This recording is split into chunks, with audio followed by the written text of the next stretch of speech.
Hello दोस्तों, स्वागत है आप सभी का हमारे चैनल दी खटोराय पर। और जैसा कि आप सभी को पता है, हम दिशा इतिहास, कला एवं संस्कृति की किताब पढ़ रहे हैं, जिसमें से दोस्तों हमने 3 भाग कंप्लीट कर दिए थे और चौथा भाग चल रहा है, जिसमें हमने मेवाड़ गुहिल सिसोदिया वंश थोड़ा कर लिया था और थोड़ा बाकी है जो कि हम आज करेंगे। लेकिन दोस्तों, इसे स्टार्ट करने से पहले मैं आपको एक बहुत ही ज़रूरी सूचना दे देता हूँ, बहुत ही बड़ी खुशखबरी दे देता हूँ। दोस्तों, खुशखबरी है ये 481 पेजों की रामबाण पीडीएफ। इसके अंदर बहुत सारे टॉपिक्स के जीके के क्वेश्चंस हैं और ये सारे क्वेश्चंस प्रीवियस ईयर्स के अंदर आए हुए हैं। अगर आप कॉम्पिटिटिव एग्ज़ाम्स की तैयारी कर रहे हैं तो आपको पता होगा पूरा पेपर प्रीवियस ईयर क्वेश्चंस पर बेस्ड होता है, और वैसे ही ये पीडीएफ प्रीवियस ईयर बेस्ड हैं। प्रीवियस ईयर क्वेश्चन से ही ये पीडीएफ पूरी की पूरी बनी हुई है। और दोस्तों, मैं आपको ये भी बता देता हूँ, ये पीडीएफ उन क्वेश्चन से बनी हुई है जो क्वेश्चंस प्रीवियस ईयर्स के अंदर भी बार बार पूछे गए हैं। सिर्फ एक ही बार नहीं दोस्तों, 2-3 बार पूछे गए हैं वो प्रश्न है इस पीडीएफ के अंदर। अगर आप लोग अभी इस पीडीएफ को नहीं परचेज़ करेंगे तो दोस्तों आपको बहुत ही बड़ा पछतावा होगा बाद में, क्योंकि जब पटवार, वीडियो इन सभी के एग्ज़ाम हो जाएंगे तो मैं आपको बताऊंगा कि ये देखिए, ये वाला प्रश्न हमारी ही पीडीएफ से आया है। लेकिन दोस्तों, जब चिड़िया खेत को चुग जाती है उसके बाद पछताने का कोई फ़ायदा नहीं होता है। तो अपने टाइम को बचाएं और इस पीडीएफ को यूज़ करें। अगर आपने कभी जीके पढ़ी भी नहीं है, स्टार्ट भी नहीं करी, और आप सिर्फ और सिर्फ ये 481 पेजों की पीडीएफ को रट कर चले जाएंगे तो दोस्तों आपके बहुत सारे क्वेश्चंस इस पीडीएफ में से मिलेंगे और आप जीके के अंदर बहुत अच्छा स्कोर करोगे। अब हम चलते हैं हमारी दिशा की बुक के ऊपर। इस पीडीएफ को लेने के लिए दोस्तों डिस्क्रिप्शन के अंदर व्हाट्सएप चैट का लिंक है, उस लिंक के ऊपर क्लिक करें और व्हाट्सएप के ऊपर पीडीएफ मैसेज करें।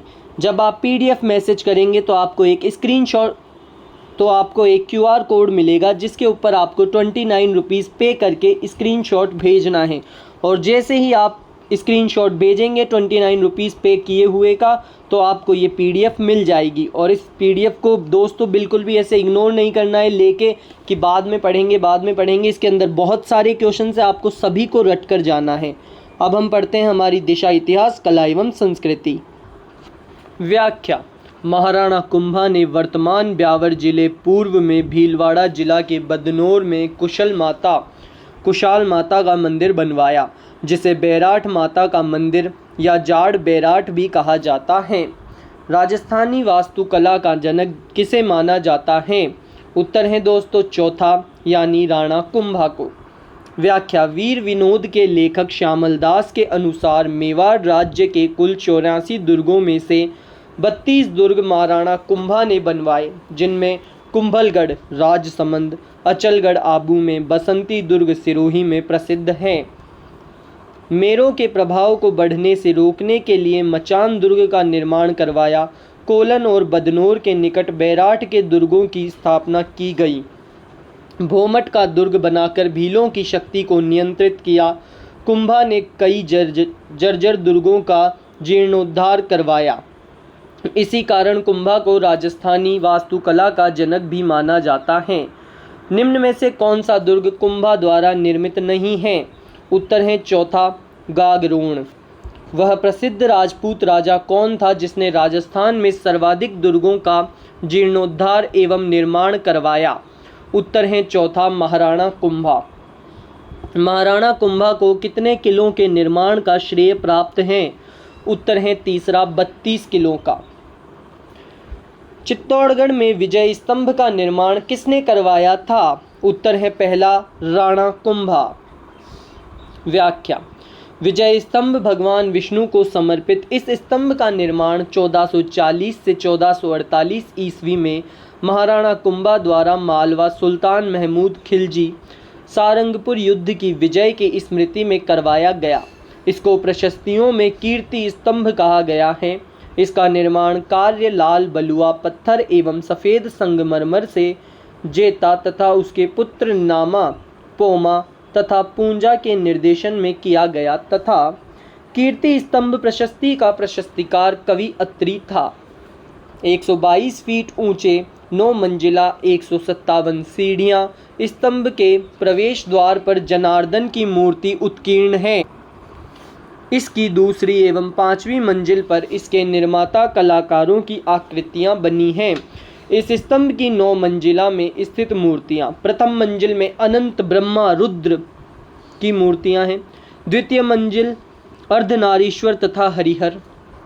तीसरी मंजिल में विरंची, जयंत, नारायण और पितामह की मूर्तियाँ यहीं अरबी में 9 बार अल्लाह खुदा हुआ हैं। चौथी मंजिल त्रिखंडा, हरिसिद्ध, पार्वती, हिंगलाज, गंगा, यमुना, सरस्वती, गंधर्व, कार्तिकेय एवं विश्वकर्मा। 5वीं मंजिल में लक्ष्मी नारायण, उमा महेश्वर और ब्रह्मा सावित्री आदि की युग्म मूर्तियाँ उत्कीर्ण हैं। 6ठी मंजिल में सरस्वती, महालक्ष्मी, महाकाल इन तीनों की मूर्तियाँ हैं। 7वीं मंजिल में वाराह, नरसिंह, रामचंद्र, बुद्ध आदि विष्णु के अवतारों की मूर्तियाँ हैं। 8वीं मंजिल पर कोई मूर्ति नहीं है। 9वीं मंजिल बिजली गिरने से टूट गई थी, जिसे राणा स्वरूप सिंह ने पुनः निर्मित करवाया। इस पर अत्रि एवं महेश द्वारा रचित कीर्ति स्तंभ प्रशस्ति उत्कीर्ण है। जेम्स टोड ने इसे कुतुब मीनार से श्रेष्ठ इमारत माना है। इसे भारतीय मूर्तिकला का विश्वकोश कहा जाता है। विजय स्तंभ पर 15 अगस्त 1949 को 1 रुपये का डाक टिकट जारी किया गया। चित्तौड़गढ़ के विजय स्तंभ के बारे में निम्न तथ्यों में से कई सही तथ्य हैं। उत्तर है पहला और तीसरा।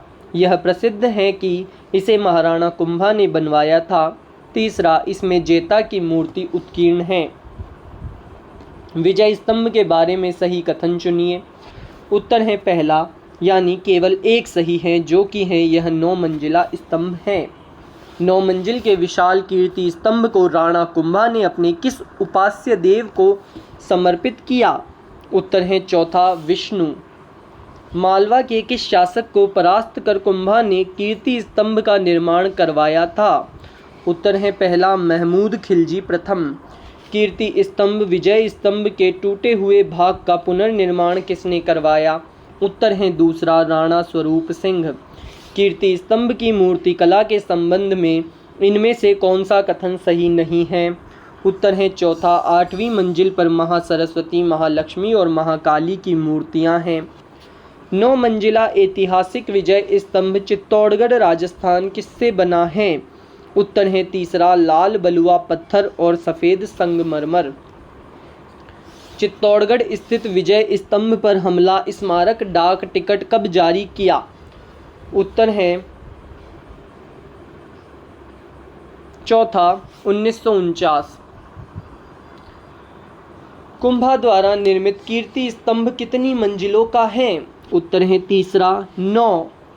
महाराणा कुंभा ने डैश पर विजय प्राप्त करने के उपलक्ष्य में विजय स्तंभ का निर्माण कराया? उत्तर है दूसरा, मालवा और गुजरात की सेना पर विजय प्राप्त करने के उपलक्ष्य में।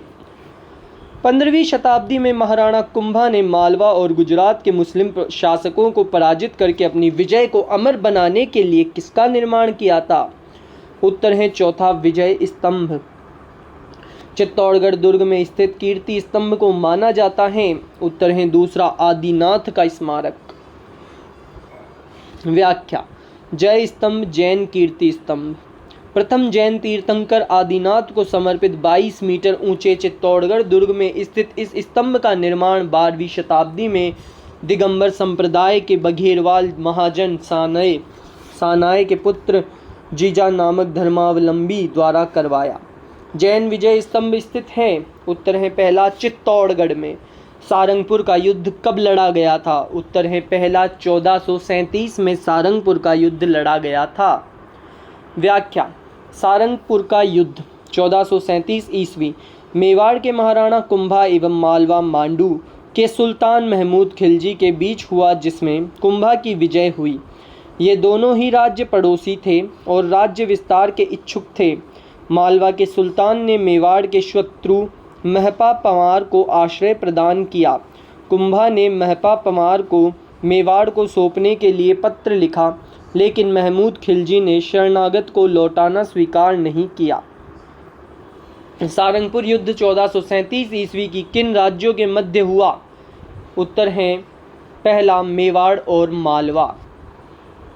सन 1437 में मेवाड़ मालवा युद्ध का तत्कालीन कारण क्या था? उत्तर है दूसरा, मालवा के महपा पंवार को मेवाड़ को सौंपने से इनकार।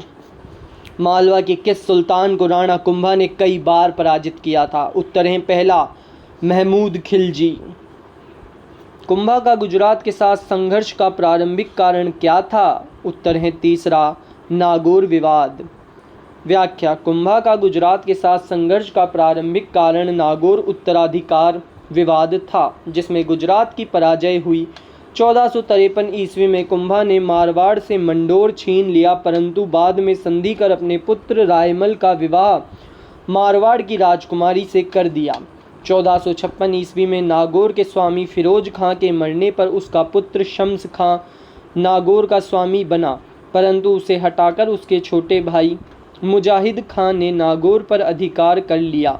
शम्स खां कुंभा की मदद से फिर से नागौर का स्वामी बन गया। शासक बनते ही उसने राणा से संबंध विच्छेदित कर दिया और शर्त के प्रतिकूल नागौर के किले की मरम्मत करवाने लगा। महाराणा ने नागौर पर चढ़ाई कर दी। शम्स खां गुजरात के सुल्तान कुतुबुद्दीन की सहायता से महाराणा कुंभा की सेना का मुकाबला करने लगा, परंतु उसकी सेना हार गई और नागौर पर मेवाड़ का अधिकार स्थापित हो गया। सन 1453 में किसने मंडोर का मारवाड़ से कब्जा लिया था और अपने पुत्र रायमल का विवाह मारवाड़ की राजकुमारी से किया था? उत्तर है पहला, महाराणा कुंभा। चंपारण की संधि किसके मध्य हुई? उत्तर है दूसरा, मालवा और गुजरात के सुल्तानों के बीच। व्याख्या, चंपारण या चंपानेर की संधि 1456 ईस्वी में हुई। महाराणा कुंभा के विरुद्ध मालवा के सुल्तान महमूद खिलजी और गुजरात के सुल्तान कुतुबुद्दीन के मध्य हुई। इसके अनुसार मालवा तथा गुजरात की संयुक्त सेना मेवाड़ पर आक्रमण करेगी तथा विजय के उपरांत मेवाड़ को आपस में बांट लिया जाएगा। देख रहे हो, जीतने से पहले ही बांट लिया। इस संधि के अनुसार कुतुब शाह चित्तौड़ के लिए चला और मार्ग में आबू पर अधिकार कर आगे बढ़ा। महमूद मालवा की तरफ से राणा के राज्य में घुसा। 1456 ईस्वी में दोनों की संयुक्त सेना ने राणा के विरुद्ध युद्ध किया, लेकिन कुंभा को हरा नहीं सके। राजपूतों के नगरों और प्रासादों का निर्माण पहाड़ियों में हुआ, क्योंकि वहां शत्रुओं के विरुद्ध प्राकृतिक सुरक्षा के साधन थे। व्याख्या, शत्रुओं के से सुरक्षा हेतु राजपूतों ने नगरों और प्रासादों का निर्माण पहाड़ियों के ऊपर करवाया। राजस्थान के कौन से शासक को विद्वानों ने हिंदू पत कहा है? उत्तर है दूसरा, राणा सांगा को। व्याख्या, महाराणा सांगा 1509 से 1528 तक गद्दी संभालने वाले महाराणा सांगा भारतीय इतिहास में हिंदू पत नाम से विख्यात हैं। कर्नल जेम्स टोड ने राणा सांगा को सिपाही का अंश कहा है। महाराणा संग्राम सिंह इनका पूरा नाम है। इन्होंने मेवाड़ के परम यशस्वी महाराणा कुंभा के पुत्र तथा महाराणा रायमल के पुत्र थे। ये महाराणा सांगा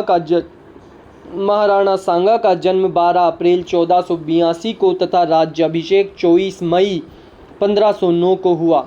अजमेर के करमचंद पंवार ने सांगा को उनके बड़े भाइयों से बचाकर अज्ञातवास में रखा था तथा राज्याभिषेक से पूर्व तक वे सांगा के आश्रयदाता बने थे। महाराणा सांगा ने इब्राहिम लोदी को किस युद्ध में परास्त किया था? उत्तर है पहला, खातौली के युद्ध में। व्याख्या, खातौली पीलवदा तहसील कोटा का युद्ध 1517 ईस्वी राणा सांगा व इब्राहिम लोदी के बीच लड़ा गया, जिसमें राणा सांगा विजयी रहा किंतु लंगड़ा हो गया। इब्राहिम लोदी के पुत्र को बंदी बनाया गया। खातौली के युद्ध में महाराणा सांगा ने किस सुल्तान को पराजित किया? उत्तर है इब्राहिम लोदी। खातौली का युद्ध लड़ा गया था। उत्तर है दूसरा, इब्राहिम लोदी और महाराणा सांगा के बीच। खातौली युद्ध के विषय में निम्नांकित में से कौन सा कथन असत्य है? उत्तर है दूसरा, खातौली मेवाड़ एवं मारवाड़ सीमा पर स्थित सामरिक महत्व का स्थल है। ये गलत है। इसके अलावा तीनों सही है। पहला है, यह युद्ध सांगा एवं इब्राहिम लोदी के मध्य हुआ था। तीसरा है, इस युद्ध में सांगा ने इब्राहिम लोदी के पुत्र को बंदी बना लिया था। चौथा है, महाराणा सांगा इस युद्ध में लंगड़ा हो गया था। मेवाड़ के निम्नलिखित शासकों में किसने इब्राहिम लोदी को खातौली के युद्ध में पराजित किया? उत्तर है तीसरा, राणा सांगा। गागरोन का युद्ध किसके मध्य लड़ा गया? उत्तर है चौथा, महमूद खिलजी द्वितीय और महाराणा सांगा। व्याख्या, गागरोन युद्ध 1519 ईस्वी। सांगा ने मेदिनी राय को गागरोन दुर्ग दे दिया, अतः मालवा के महमूद खिलजी द्वितीय एवं गुजरात के मुजफ्फर शाह ने मिलकर गागरोन दुर्ग पर आक्रमण किया। इस युद्ध में सांगा को निर्णायक विजय प्राप्त हुई। महमूद को बंदी बना लिया गया, लेकिन बाद में राणा ने उसके साथ मानवीय व्यवहार करते हुए उसे क्षमादान देकर मालवा लौटा दिया। इस युद्ध में पहली बार मेवाड़ द्वारा रक्षात्मक युद्ध के स्थान पर आक्रमण युद्ध का प्रारंभ हुआ। मालवा को मेवाड़ से अपनी ही भूमि पर पराजय मिली। निम्नांकित में से राणा सांगा के समय मालवा का शासक कौन था? उत्तर है दूसरा, महमूद खिलजी द्वितीय। महाराणा सांगा ने जिन अफगानों को शरण दी वे थे महमूद लोदी, हसन खां। व्याख्या, बाबर से पराजित होने के बाद कुछ अफगान सेनापति जैसे हसन खां मेवाती महाराणा सांगा की शरण में आ गए। निम्न में से किस युद्ध में महाराणा सांगा ने बाबर की सेना को 16 फरवरी 1527 को परास्त किया था? उत्तर है चौथा, बयाना। व्याख्या, 16 फरवरी 1527 को सांगा ने बाबर की सेना को हरा बयाना दुर्ग पर कब्जा कर लिया। बाबर ने इस हार का बदला लेने के लिए सांगा पर पुनः आक्रमण हेतु कूच किया। बयाना की विजय के बाद सांगा ने सीकरी जाने का सीधा मार्ग छोड़कर भूसावर होकर सीकरी जाने का मार्ग पकड़ा। वह भूसावर में लगभग 1 माह ठहरा रहा, लेकिन इससे बाबर को खानवा के मैदान में उपर्युक्त स्थान पर पड़ाव डालने और उचित सैन्य संचालन का समय मिल गया। वाग यंत्र अरबी ताशा मेवाड़ के सैनिक यंत्रों में कब शामिल किया गया?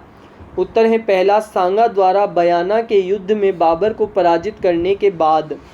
निम्नलिखित में से मारवाड़ के किस शासक ने खानवा के युद्ध में महाराणा सांगा को सहायता प्रदान की थी?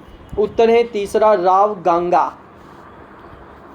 व्याख्या, जब खानवा का युद्ध 1527 ईस्वी में हुआ तो राव गांगा ने अपने पुत्र राव मालदेव के नेतृत्व में 4000 सैनिक भेजकर राणा सांगा की मदद की। खानवा में बाबर के विरुद्ध सांगा की सहायता के लिए किसके नेतृत्व में मारवाड़ी सेना भेजी गई? उत्तर है दूसरा, मालदेव।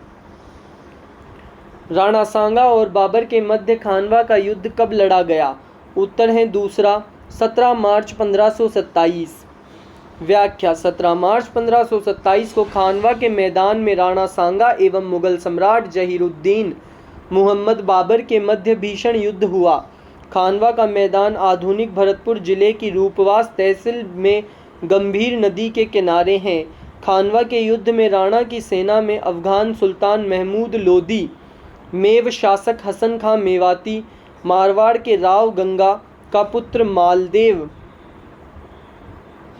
बीकानेर के राव जेतसी का पुत्र कुंवर कल्याणमल, आमेर का राजा पृथ्वीराज, ईडर का राजा भारमल, मेड़ता का रायमल राठौड़, रायसीन का सलहदी तंवर। अंतिम समय पर समर्थन वापस ले लिया था सलहदी तंवर ने। चंदेरी का मेदिनी राय, नागौर का खाना जादा, सिरोही का अखेराज, वागड़ डूंगरपुर का रावल उदय सिंह, सलुम्बर का रावत रतन सिंह, वीरमदेव मेड़तिया, देवलिया का रावत बाघ सिंह, नरबदहाड़ा वीर सिंह देव, गोकुलदास परमार, झाला अज्जा आदि सम्मिलित थे। राणा सांगा ने खानवा के युद्ध से पहले पाती पेरवन की राजपूत परंपरा को पुनर्जीवित करके राजस्थान के प्रत्येक सरदार को अपनी ओर से युद्ध में शामिल होने का निमंत्रण दिया था। सांगा अंतिम हिंदू राजा थे जिनके सेनापतित्व में सब राजपूत जातियां विदेशियों को भारत से निकालने के लिए सम्मिलित हुई। निम्न में से कौन से राजपूत सरदार खानवा के युद्ध में बाबर के विरुद्ध राणा सांगा के पक्ष में लड़े थे? उत्तर है इसका दोस्तों पहला, यानी पहला और दूसरा, राजा भारमल ईडर और विरमदेव मेड़तिया। खानवा के युद्ध में किन निम्नलिखित राजपूत मुस्लिम योद्धाओं ने बाबर के विरुद्ध महाराणा सांगा के पक्ष में भाग लिया था? उत्तर है तीसरा, महमूद लोधी, रावल उदय सिंह, हसन खां मेवाती, गोकुलदास परमार। निम्नलिखित में कौन सा युद्ध महाराणा सांगा और बाबर के मध्य हुआ था? उत्तर है तीसरा, खानवा। निम्नलिखित में से कौन खानवा के युद्ध में राणा सांगा के पक्ष में लड़े? उत्तर है महमूद लोधी, हसन खां, मालदेव, मेदिनी राय। निम्नलिखित बीकानेर के शासकों में से किसने खानवा के युद्ध में राणा सांगा की ओर से भाग लिया? उत्तर है दूसरा, राव कल्याणमल। खानवा के युद्ध में निम्न में से किसने राणा सांगा का पक्ष बदलकर बाबर का साथ दिया? उत्तर है दूसरा, सलहदी तंवर। रावत जग्गा एवं रावत बाघ किस शासक के सरदार थे? उत्तर है पहला, राणा सांगा के। कौन सा कथन असत्य है? उत्तर है दूसरा, खानवा का युद्ध बाबर और सांगा के बीच 1528 में लड़ा गया। ये कथन गलत है। खानवा का युद्ध 1527 में लड़ा गया था। इसके अलावा तीनों कथन सही हैं। पहला है, महाराणा राज सिंह ने अपने पूर्वजों की भांति नीति और सांस्कृतिक तत्वों के पोषण की नीति अपनाई। तीसरा है, मुगल के साथ सांस्कृतिक आदान प्रदान से राजस्थान को बहुत लाभ हुआ। चौथा है, मेवाड़ के राजवंश का संस्थापक गुहिल को माना जाता है। ये तीनों कथन बिल्कुल सत्य हैं। और दोस्तों, इसके